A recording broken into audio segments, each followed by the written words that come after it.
በፍቅር እየተቃቀፋችሁ በስስት እየተሳሳማችሁ ይቅርታ እንደራረግም ማለት ምንሼ ነው? ለእኛም ለምንወዳቸው ሰዎች አስቡ እንጂ። ዛሬ ብሩክ የመጣበት መንገድ አሪፍ ሆኖ ሳለ አሁንም ሁለት ነገሮችን ማስተካከል አለብህ ከመናገር መጀመሪያ። ቤተሰቦች ዛሬ እንግዲህ ብሩኬ በተፈጠረው ነገር ጥፋቴ ባይሆንም ነገር ግን ሀይሚ ስለደረሰባት ነገር ሀይሚ መናገር የሌለብኝ ነገሮችን ስለተናገርኳት ተጸጽቻለሁ ከልቤ።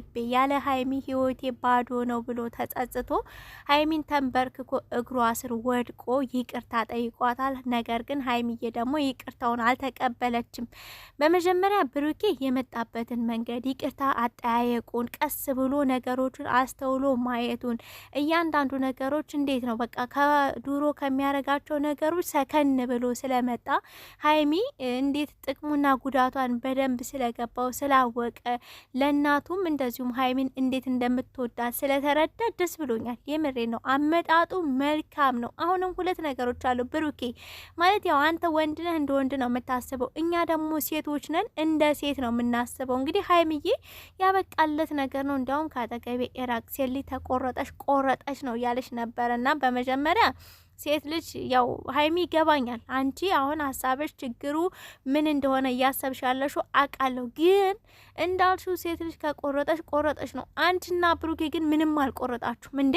በስስት እየተያያችሁ እየተቃቀፋችሁ እየተሳሳማችሁ እልህና ውስጥሽ ደግሞ ምን አይነት ነገር አለ?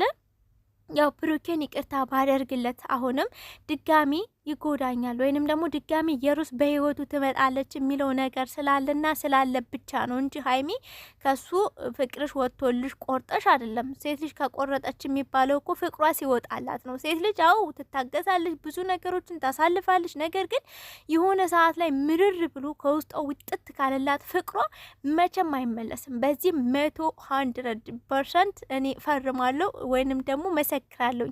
ነገር ግን አንቺና ብሩኬ ሲጀመር ላይም በስስት እኮ ነው የምትተያዩት። መጀመሪያ እንደ ቪዲዮን ከፍተሽ ሀይሚዬ ማለት ነው አንቺ ራሱ ፈገግ ብለሽ እያየሽው እዚህ ጋር አንቺን የያዝሽ ነገሮች ስለሚያበሳጩሽ፣ እንደገና ደግሞ እዚህ ጋር ምን እንደው ታውቃላችሁ። አሁንም ብሩኬ በመጀመሪያ ፍፄን ይዘህ መምጣት አልነበረብህም። ለይቅርታ ከሆነ ካሜራማን ብቻ በቂ ነው። ሰምተህ ከሆነ ሀይሚዬ እንዴት ነው ከጓደኛ አጠገብ እንደዚህ ነው ብዬ ልነግር የምችለው እያለች ነበር። ገባ አይደለ? የመጀመሪያው አንደኛው ጥፋት ይሄ ነው። ፍፄን ይዘህ መምጣት አልነበረብህም። ጥፋት ገባ አይደለም። ምንም እንኳን ልጁ የኢየሩስ ልጅ የኔ አይደለም በቃ 100% እርግጠኛ ነኝ። እስከዛ ድረስ ግን ሀይሚና እኔ ክፉና ደግ መነጋገር የለብኝም። ለዛም ነው ሀይሚን ብዙ ጊዜ ውጪ ምናምን እምላት። ሲቀጥል አንዳንድ ነገሮችን ስትለኝ እኔ የምናደዳለሁ፣ እሷም ስትናደድ እኔ የምል ውስጥ እገባለሁ ብሎ ሀይሚን ሲያስረዳ ነበር። ያ ተመችቶኛል። በቃ የሰው ልጅ የረጋ ሲል የሆነ ምራቁን ዋጥ ያደረገ ሰው ሲሆን በእንደዛ መንገድ ነው ነገሮችን የሚያስረዳውኝና ያን ነገር ደግሞ ፍፄን ይዘው ባትመጣ ረጋ ብለ መጀመሪያ እንዳልከው ይቅርታ ማለት ትልቅነት ሆኖ ሳለ ሀይሚን የሚያሳስባት ነገር አለ። እንደ ሴት ልንገርህ እዚህ ጋር ዛሬ ካንተ ጋር ይቅርታ ብትጠያየቁ አንድ ላይ ብትሆኑ ነገ ኢየሩስ ተመልሳ ያለ መምጣቷ ምን እንትን መያዣ አላት ሀይሚ? ምን ማረጋገጫ አላት? ነገ ደግሞ መጣ ህይወታችሁን ብትበጠብጠውስ ብታመሳቅለውስ? ለዛም ነው ሀይሚ አንተም ርቀትህን ጠብቅ፣ እኔም ርቀቴን ልጠብቅ። ምክንያቱም እኔ አጠገብ ባለው ቁጥር የተለያየ ነገር ይፈጠራል። እኔ ደግሞ ለወንድ ብዬ ከሴት ጋር መጣላት አልፈልግም ስትል የነበረው ለዛ ነው። ገባ አይደለም? አንተ ነጻነትን ማወጅ ከፈለገ ልጁ እስከሚወለድ እኮ መጠበቅ አይጠበቅብህም አይደል? እንደ ልጁን ማስመርመር እኮ ትችላለህ፣ በአሁኑ ማለት ነው። አሁን እንደዚሁ እንዳለ ሄደህ ማማከር እኮ ነው ሐኪም ቤት። እኔና ኢየሩስ ሆድ ውስጥ ያለው ልጅ በራስህ 100% ከሆነ ማለት ነው ኢየሩስ ሆድ ውስጥ ያለው ልጅ ምርመራ ዲኤንኤ ይፈልጋለሁ ብትል ማስመርመር ትችላለህ። ይሄንን አስረግጬ ነው የምነግር ብሩኬ ማለት ነው። ለሀይሚም ደግሞ ሹር እንድትሆን አንተ በራስ ሹር ከሆነ ሀይሚዬም ደግሞ ሹር ሆና በትክክል ካንተ ጋር እንድትቀጥል ገባ አይደለ እያለች ነበር። እስከ ዛሬ ምን እኔ ክብሬን ያዋረድሁት ማለት ማድረግ የሌለብኝን ነገር መናገር የሌለብኝ ነገር እያደረኩ ነበር። አሁን ግን ራሴን ማስከበር አለብኝ። ኦፍኮርስ እዚህ ጋር ሀይሚዬ ይቅርታ ስትጠይቃትኝ ይቅርታውን ባለመቀበሏ ማለት እናንተ በስስት እየተያያችሁ ግን ባለመቀበሏ እኔ ምንም አልቀዋማትም። ለምን እንደው ታውቃላችሁ፣ የሰው ልጅ ብዙ ጊዜ ጥፋቱን አውቆ ይቅርታ ሲጠይቃችሁ ቶሎ ባትቀበሉት መልካም ነው። አንዴ ሁለቴ መደጋገም አለበት። ለምን ድጋሚ ጥፋቱን እንዳያጠፋ። ልክ ይቅርታ መጠየቅ ከሰው ጋር መጣላት የዚህን ያገል ዋጋ ያስከፍላል፣ የዚህን ያህል ያለፋል ብሎ እንዲያስብ ገባችሁ አይደል? ቶሎ ይቅርታ የምታረጉለት ከሆነ ቶሎ የምትታረቁ ከሆነ በቃ ኖርማል ነው። ያቺ ሴት እኮ ልማዷ ነው። እኔ የሆነ ነገር አጥፍቼ ቤት ከዛሽ ጋራ ቶሎ ይቅርታ በጠይቃት ትቀበላለች ምናምን የሚባል አለ አይደል? ወረድ ያለ አስተያየት ይሰጣችኋል። እና ሀይሚ ብሩኬን ዛሬ ይቅርታውን ማለት ተንበርክኮ እግሯ ላይ ተንበርክኮ ጥላው ስትሄድ እውነቴን እምላችሁ ውስጧ እየከፋት ነው፣ ላይዋ እያስመሰለ ነው። ለምን ብትሉ እንደነገርኳችሁ ነው። ብሩኬ በቃ እንትንን እንዲያውቀው ስለፈለገች ነው። ገባችሁ? ጥፋትን እንዲያውቀው። የሰው ልጅ ጥፋትን እንዲያውቀው የምታደርጉትኝ ልፋት ሲለፋ ነው። አሁን ለምሳሌ እናንተ በቁስ ደረጃ እንኳን በወስድና በጣም የለፋችሁበት ነገርና ያለፋችሁበት ነገር መቼም እኩል ዋጋ ሰጡትም ማለት ሀይሚያን ነገር እያደረገች ነው እንጂ ብሩኬን ይቅርታ ያለ ማድረግ ፈልጋ አይደለም።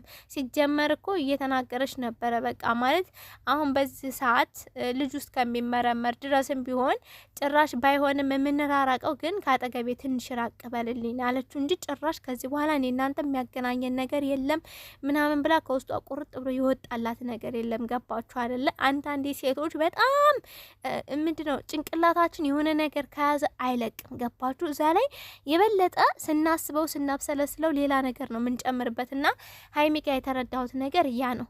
ብሩኬ ጋር ደግሞ የተረዳሁት ነገር የዋህ ነው። የዋህነቱ ለምን ይሰጠዋል ብትሉ ልክ ዛሬ እንደተናገረው ለምሳሌ የሆነ ነገር ጥፋት ይጠፋል የሆነ ከዛ ቆየት ብሎ ይረሳዋል። ያ ደግሞ ጥሩ አይደለም ብሩኬ ማለት ነው። ጥፋትን ዋጋ ስከፍልበት ከዛ ድጋሜ እንዳታጠፋው መቀጣጫ ይሆናልና ሀይሚዬ ብዙ አታስለፊው። ዛሬ የመጣበት መንገድ ብሩኬ በጣም ምርጥ ነው። ይቅርታ ጠያየቁ ነገሮችን በሰላ አድርጎ ማየቱ በዚሁ ከቀጠልክ መኔ ሀይሚ ባጭር ጊዜ ይቅርታን ትቀበልሃለች።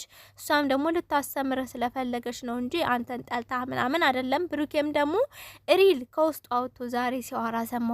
ቤተሰብ የምሬን ብላችሁ ያለ ሀይሚ ማለት በቃ ያለ ሀይሚ ህይወት እንደሌለው እሷ እንደምታስፈልገው እንደገና ደግሞ በቃ እጄን እንድትይጂ ነው የምፈልገው እጇን ጥብቅ አድርገው ቤተሰብ የምሬን ነው። በስስት እየተያዩ አይን ላይን እየሳሟትኝ እየተሳሳሙ ይቅርታ እንደራረግም። ሀይሚ ምንሼ ያው ስለተረዳዎች ችግር የለውም። ሲቀጥል ብሩኬ ማለት ነው ይቅርታ የመጣበት መንገድ የዛሬው የተመቸኝ ያው ለስለስ ስላልክና ነገሮችን ስላገናዘብክ ነው። ሀይሚዬን ይቅርታ ለመጠየቅ ስትፈልግ መጀመሪያ ሙሉ ነገር ማውራት አለባችሁ። ሁለተኛው ጥፋት ይሄ ነው ማስተካከል ያለብህ ነገር ማለት ነው። በመጀመሪያ ዝም ብላ ይቅርታውን መቀበል አይደለም፣ ሙሉ ነገሮችን ከውስጣችሁ ውጥት እንዲሉ ልብስብስ አድርጋችሁ ሳይሆን ከውስጣችሁ ሁሉም ነገር ውጥት እንዲልላችሁ ሙሉ ነገር በቃ ሀይሚ ያስከፋሽ ነገር ከኢየሩስ ልጅ ውጪ እኔ የተናገርኩሽ ነገር እኔ ያደረግኩት ነገር ያስከፋሽ ነገር ምንድን ነው ብለን በደንብ ጠይቃትኝ ከዛ ከውስጧ እንዲወጣላት ማለት ነው። ሴት ልጅ በነገራችን ላይ ትንሽ ነገር ይበቃታል፣ ለመከፋትም ለመደሰትም በጣም ትንሽ ስስ ናትኝና በተለይ ደግሞ በምትወደው ሰው ከሆነ ቶሎ ትሰበራለችም ቶሎ ትጠገናለችም። እና መጀመሪያ ጠይቃትኝ ከዛ ቀጥል ብቻህን እንደ ዛሬው ፍፄን ምናምን ይዘ ሳይሆን ካሜራ ራሱ ባይኖር ኖርማል ነው። ግን ያው አንዴ ለኛ ስለጀመራችሁት በካሜራ ብታደርገው ኖርማል ነው። ግን የሆነ በቃ ቁጭ ብለ አንደርስታንድ አርጋትኝ ቀስ ብለ ጠይቃት፣ ቀስ ብለ መርምራት። ከዛ በኋላ ይቅርታ ምናምን ብትላትኝ ይቅፍ አድርገ እርግጠኛ ሆኜ የምነግር ይቅርታን ትቀበላለች። ግን ድጋሚ ጥፋት የሚባል ነገር የምሬን ነው። ሰው ልጅ አያጠፋም አይደለም፣ ያጠፋል። ግን ተመሳሳይ ጥፋት መሆን የለበትም። ተመሳሳይ ጥፋት ከሆነ ሰው ይሰለቻል። ገባችሁ? ስልቹ ነው በቃ። ማንኛውም ሰው ቢያፈቅርም እንኳን ይሰለቻል፣ የሚታገስበት ነገር የለውም። እና ድጋሚ ያን ጥፋት እንደማታጠፋው በመጀመሪያ ራስህ ቃል ገብተህ፣ ሲቀጥል ደግሞ ሀይሚዬም ደግሞ ይሄን ነገር አንደርስታንድ ታደርጋለች። ገባ አይደለና አሁንም ፍራቻ ስለያዛት ነው። ሀይሚ ስለፈራች ነው። ለምን አሁን ከብሩኬ ጋር ስትመለስ ድጋሚ ኢየሩስ ልትመጣ ትችላለች። አስባችሁታል? ጭምልልቅ ያለ የሆነ ታጥቦ ጭቃ ነው የሚሆነው። እና ለዛ ነው ቤተሰብ ብዙዎቻችሁ ለምን ሀይሚ ይቅርታውን ተቀበይ ብሏል እያላችሁ ፑሽ እያደረጋችሁ እየገፋፋችኋት ነው። የከፋችሁም አላችሁ፣ አይክፋችሁ። ለማስተማር ነው ይሄን ነገር ያደረገችው። ኖርማል ነው። ብሩኬ ደግሞ ተምሮበት ይመጣል። ሁለተኛ እንዳያጠፋ ብዬ አስባለሁ። ቤተሰቦች ወዳችኋለሁ። ባባይ